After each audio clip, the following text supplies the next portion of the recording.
What's going on, everybody? My name is Aiden and welcome back to another video. Ladies and gentlemen, we're going to provide a quick update for this Bulls and Clippers game in terms of the injury reports, and I guess some of it is going to be a little bit of speculation as well. Now, this is going to be a massive game for the Bulls. As we are well aware, we just beat the Indiana Pacers in an overtime performance, and that was a big victory for us, giving us a fighting chance to be able to go and try to compete for the 8th seed and 7th seeds in the Eastern Conference. At the end of the day, we're in a situation right now where there's no room for error.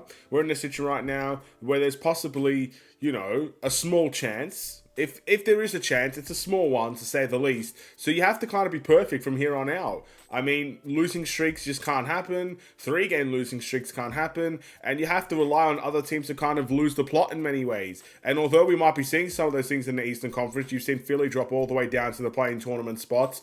You obviously don't know what's happening with Miami at the moment. The Pacers obviously did end up losing against the Bulls, and we do face them again. So you could potentially beat them twice and really make things interesting. Nonetheless, we're not in the best position right now, and the best way to overcome that is simply to just try to be as perfect as possible. And we got a back-to-back game against the Clippers. We know that this is going to be a difficult test, and of course, with guys potentially out of the lineup, this could prove to be an even further difficult test. So let's discuss it in this video. Before we get any further, if you like the video and you want to see more from me, drop a like, drop a follow, and or subscribe if you are new. And let me know in the comments below your thoughts about the Bulls, their chances to beat the Clippers in a back-to-back situation. This game is at home.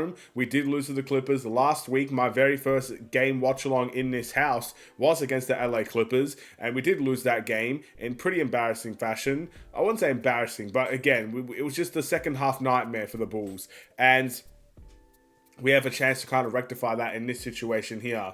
Let's start off with, obviously, the Clippers, and that is Kawhi Leonard listed as questionable to play against the Bulls with a back injury. Question was 50-50. 50% chance he may play, 50% chance he may miss the game. Now, obviously, if you guys are aware, Kawhi Leonard is one of the better Clippers players. He's one of the better two-way players. He's a very good scorer. He can take over in a game, and he does make a big difference throughout. And missing Kawhi Leonard in this game will be a big loss for the Clippers. So we'll have to wait and see how that goes, but there's still a fairly decent chance, again 50-50 here, that Kawhi Leonard will play. I did see in the watch along that people were saying Kawhi Leonard was going to be out, but it doesn't look like the injury report suggests that it's official that he will be out. So we'll wait and see what ends up happening in this next upcoming game against the Clippers.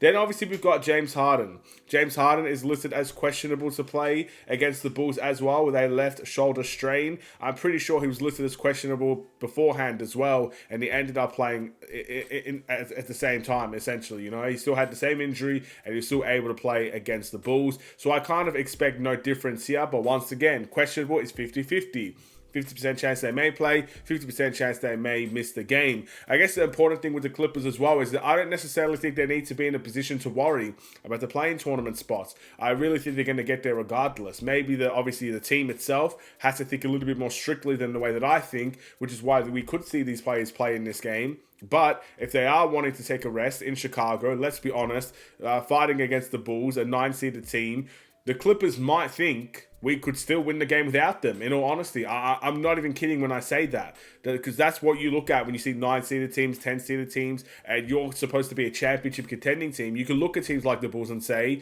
well, look, if we miss James Harden or we miss Kawhi Leonard, we could probably still win the game without them. And that's something that we can work with just for one game, and then they can go and join the next game, whatever the case may be. So we'll have to wait and see. I'm not entirely sure who's going to play and who's not going to play. We know for a fact that Russell Westbrook is going to be out, so keep that in mind. But other than that, that's the injury update for the Clippers. Now let's turn to the Bulls side of things. Now keep in mind, the first thing I'm going to say is not going to be on the injury report here.